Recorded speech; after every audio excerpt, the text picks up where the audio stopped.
മലയാളത്തിൻ്റെ ഒരു അപ്കമിങ് എപ്പിസോഡിലേക്ക് എല്ലാവർക്കും സ്വാഗതം. രാവിലെ തന്നെ വിക്രം വിക്രം എന്നുള്ള അച്ഛൻ്റെ സ്നേഹത്തോടെയുള്ള വിളി കേട്ടാണ് വിക്രം ഉണരുന്നത്. വിക്രം പെട്ടെന്ന് തന്നെ കണ്ണൊക്കെ തിരുമ്മി എഴുന്നേറ്റ് വരുന്നുണ്ട്.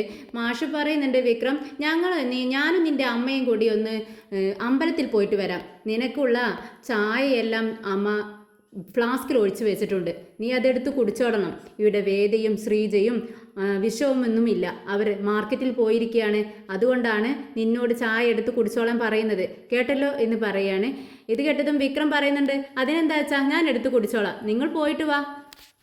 ഞാൻ ഇന്നലെ രാത്രി കുറച്ച് വൈകിയാണ് വന്ന് കിടന്നുറങ്ങിയത്, അതുകൊണ്ടാണ് എഴുന്നേൽക്കാൻ നേരം വൈകിയതെന്ന് പറയുന്നുണ്ട്. ഇത് കേട്ടിട്ട് മാഷ് ചോദിക്കുന്നുണ്ട്, അതിന് നിന്നോട് ഞാനൊന്നും ചോദിച്ചില്ലല്ലോ വിക്രം, എന്നാൽ ഞങ്ങൾ പോയിട്ട് വരാം എന്നും പറഞ്ഞുകൊണ്ട് യാത്ര പറയാൻ നേരത്താണ് നമ്മുടെ നന്ദിനി വയ്യാത്തതുപോലെ അഭിനയിക്കുകയാണ്. വിനയൻ താങ്ങി പിടിച്ചുകൊണ്ടാണ് വരുന്നത്.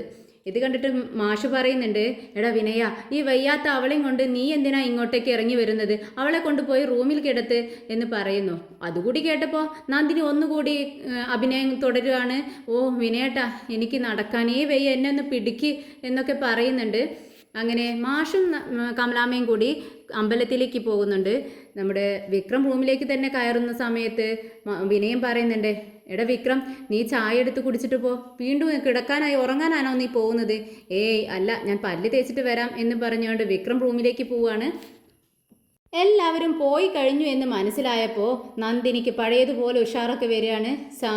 അഭിനയമൊക്കെ നിർത്തി സ്റ്റഡിയായി നിൽക്കുന്നുണ്ട്. എന്നിട്ട് വിനയനോട് പറയുന്നുണ്ട്, ഓ അവരെല്ലാം പുറത്തു പോയി, ഇനി ഇവൻ എപ്പോഴാണാവോ പുറത്തു പോകുന്നത്, എല്ലാവരും പോയി കഴിഞ്ഞാൽ നമുക്കൊന്ന് അടിച്ചു പൊളിക്കാലോ എന്ന് വിചാരിച്ചതാ, അതിന് ഈ വിക്രമം സമ്മതിക്കത്തില്ല എന്ന് പറയുന്നുണ്ട്. അപ്പോൾ ഇത് കേട്ട് വിനയം പറയുന്നുണ്ട്, നീ ഇങ്ങ് വാടി, നമുക്ക് റൂമിൽ പോയിരുന്ന് ഒരു ഡ്യുവറ്റൊക്കെ പാടി ഒരു വീഡിയോ ഒക്കെ എടുത്തു വെക്കാം നമുക്ക്, നീ വാ എന്ന് പറഞ്ഞുകൊണ്ട് നന്ദിനിയുടെ തോളിലൂടെ കയ്യിലിട്ട് പിടിച്ച് അങ്ങനെ റൂമിലേക്ക് ചെല്ലുവാണ്.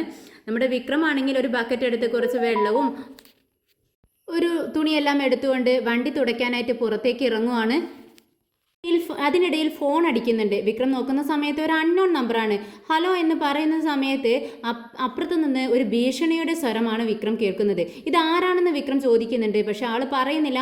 ആൾ പറയുന്നത് എന്താണെന്ന് വെച്ചാൽ, നിങ്ങളുടെ ഭാര്യയും ചേട്ടനും മകളുമെല്ലാം മാർക്കറ്റിലേക്ക് പോയിട്ടില്ലേ, അവരിവിടെ സേഫാണോ, ആർക്ക് വല്ല അപകടവും പറ്റിയിട്ടുണ്ടോ എന്ന് നിങ്ങൾ അന്വേഷിച്ചോ എന്നാണ് ചോദിക്കുന്നത്. ഇത് കേട്ടിട്ട് വിക്രം ഒന്ന് ഞെട്ടുന്നുണ്ട്. വിക്രം ഒന്നും മനസ്സിലാവുന്നില്ല. ഇതാരാണ്, നിങ്ങൾ എവിടെ നിന്നാണ് വിളിക്കുന്നതെന്ന് വീണ്ടും വീണ്ടും ചോദിക്കുന്നുണ്ട്. പെട്ടെന്ന് ഫോൺ അങ്ങ് കട്ടാവുന്നുണ്ട്. വിക്രം റൂമിലേക്ക് ഓടുന്നുണ്ട്. പെട്ടെന്ന് തന്നെ ഷർട്ട് എടുത്തിട്ട് പുറത്തേക്ക് ഓടി വരികയാണ്. അപ്പോഴേക്കും വിനയൻ ഇത് കാണുന്നുണ്ട്. വിനയൻ ചോദിക്കുന്നുണ്ട്, എങ്ങോട്ടാ വിക്രം, നീ ഇതെന്താ ഇത്ര തിരക്ക് പിടിച്ചിട്ട് പോകുന്നത്? എടാ, കുളിയൊന്നും കഴിയാതെയാണോ ഈ ഡ്രസ്സെല്ലാം മാറ്റിക്കൊണ്ട് നീ പുറത്തേക്ക് പോകുന്നതെന്ന് ചോദിക്കുന്നുണ്ട്. എന്നാൽ ഇതൊന്നും വിക്രം കേൾക്കുന്നില്ല. പെട്ടെന്ന് തന്നെ ബൈക്ക് എടുത്തുകൊണ്ട് വേഗം ചെല്ലുവാണ്. മാർക്കറ്റ് വഴി പോകുന്ന സമയത്താണ് നമ്മുടെ വേദ മോളേക്ക് പിടിച്ചുകൊണ്ട്, വിശ്വൻ്റെ മോളുണ്ട്, വിശ്വനുണ്ട്, ശ്രീജയുണ്ട്, അവർ മാർക്കറ്റിൽ പോയി തിരിച്ചു വരുന്നതാണ് കാണുന്നത്.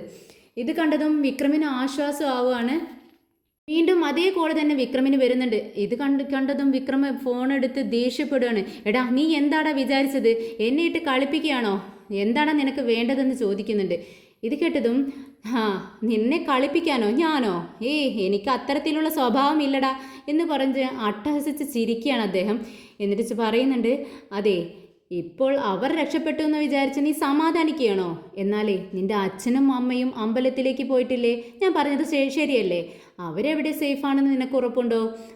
നീയൊന്ന് പെട്ടെന്ന് അങ്ങ് അമ്പലത്തിലേക്ക് ചെല്ലടാ, അവർ മരിക്കുന്നതിന് മുന്നേ നിന്നെ ഒന്ന് കണ്ടോട്ടെ, ആ ഭാഗ്യമെങ്കിലും അവർക്കുണ്ടാവട്ടേടാ എന്നാണ് അപ്പുറത്ത് നിന്നുള്ള സൗണ്ട് കേൾക്കുന്നത്. ഇത് കേട്ടിട്ട് വിക്രം ആകെ പേടിച്ച് വിറയ്ക്കുകയാണ്. പെട്ടെന്ന് കോള് കട്ടാവുന്നുണ്ട്. പെട്ടെന്ന് തന്നെ വിക്രം ബൈക്ക് എടുത്തുകൊണ്ട് അമ്പലത്തിലേക്ക് പോകുന്ന വഴിയാണ്. എന്നാൽ തൻ്റെ അമ്മയും അച്ഛനും കൂടി തിരിച്ചു വരുന്നതാണ് വിക്രം കാണുന്നത്. എന്നാൽ അവർക്ക് എതിരായി ഒരു ലോറി പാഞ്ഞടുക്കുന്നത് വിക്രം കാണുന്നുണ്ട്. അച്ഛാ എന്ന് ഉച്ചത്തിൽ വിളിക്കുന്നുണ്ട്. പക്ഷെ മാഷ് കേൾക്കുന്നില്ല. പക്ഷെ മാഷിനെ വിക്രം വരുന്നത് കണ്ടതും ആ ലോറി ഡ്രൈവർ ഓപ്പോസിറ്റ് സൈഡിലേക്ക് പെട്ടെന്ന് വണ്ടി തിരിച്ച് മാറിക്കളയുവാണ്. വിക്രമിന് തൻ്റെ ജീവൻ അങ്ങ് ഇല്ലാതാവുന്നത് പോലെ തോന്നുകയാണ്. ആകെ വിഷമിച്ച് ഒരു നിമിഷം വണ്ടിയിൽ അങ്ങനെ ഇരിക്കുന്നുണ്ട് ബൈക്കിന് മുകളിൽ. എന്നാൽ മാഷും കമലാമ്മയും ഇതൊന്നും അറിയുന്നില്ല. പെട്ടെന്ന് തന്നെ വീട്ടിലേക്ക് എത്തണമെന്നുള്ള ചിന്തയോടെ വണ്ടി ഓടിക്കുന്ന സമയത്താണ് വേദയുടെ കോള് വരുന്നത്. വേദ ആകെ അമ്പരന്ന സൗണ്ടിലാണ് വിളിക്കുന്നത്. എന്താ വേദ, നീ എന്തിനാ വിളിച്ചത് എന്ന് ചോദിക്കുകയാണ് വിക്രം. വേദ പറയുന്നുണ്ട്, വിക്രം നീ ഒന്ന് പെട്ടെന്ന് വീട്ടിലേക്ക് വാ, മോളെ കാണുന്നില്ല, വിശ്വേട്ടൻ്റെ മോളെ കാണുന്നില്ല വിക്രം, ഇവിടെ മുറ്റത്ത് കളിച്ചുകൊണ്ടിരിക്കുകയായിരുന്നു, ഇപ്പോൾ കാണുന്നില്ലെന്ന് പറയുന്നു. വിക്രം പറയുന്നുണ്ട്, നിന്നോടൊപ്പം മാർക്കറ്റിൽ നിന്നും മോള് വരുന്നത് ഞാൻ കണ്ടതല്ലേ, എന്നിട്ട് നീ എന്താ ഇപ്പോൾ ഇങ്ങനെയൊക്കെ പറയുന്നതെന്ന് ചോദിക്കുന്നുണ്ട്.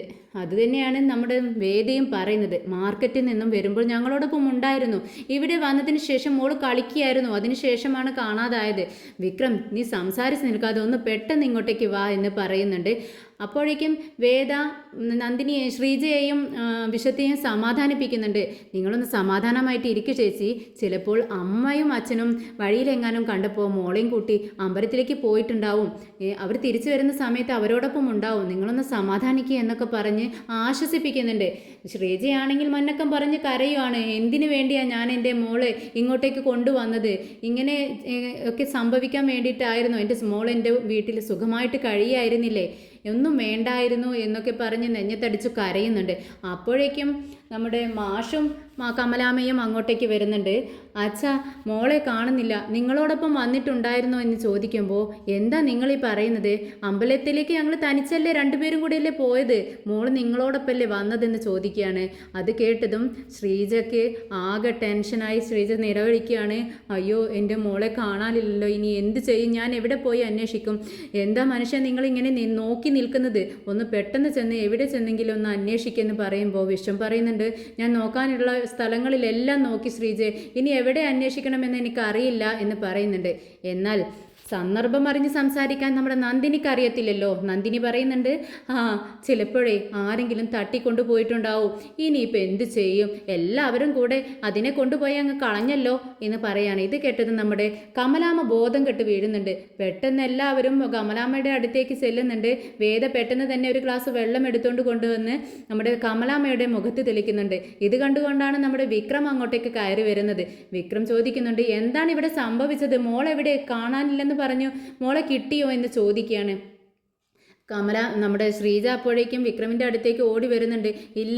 ഇല്ല വിക്രം, മോളെ കാണുന്നില്ല, ഞാനാ അവളെ ഇല്ലാതാക്കിയത്, എൻ്റെ മോളെ ഞാൻ തന്നെ കൊണ്ടുപോയി കളഞ്ഞു, അതിനു വേണ്ടിയാണ് ഞാൻ അവളെ ഇങ്ങോട്ടേക്ക് കൊണ്ടുവന്നത് എന്ന് പറഞ്ഞ് കരയുന്നുണ്ട്. ചേച്ചി ഒന്ന് സമാധാനത്തോടെ ഇരിക്കേ, നമുക്ക് എന്തെങ്കിലും ചെയ്യാം, മോളെ കണ്ടുപിടിക്കാമെന്ന് വാക്ക് കൊടുക്കുകയാണ് വിക്രം.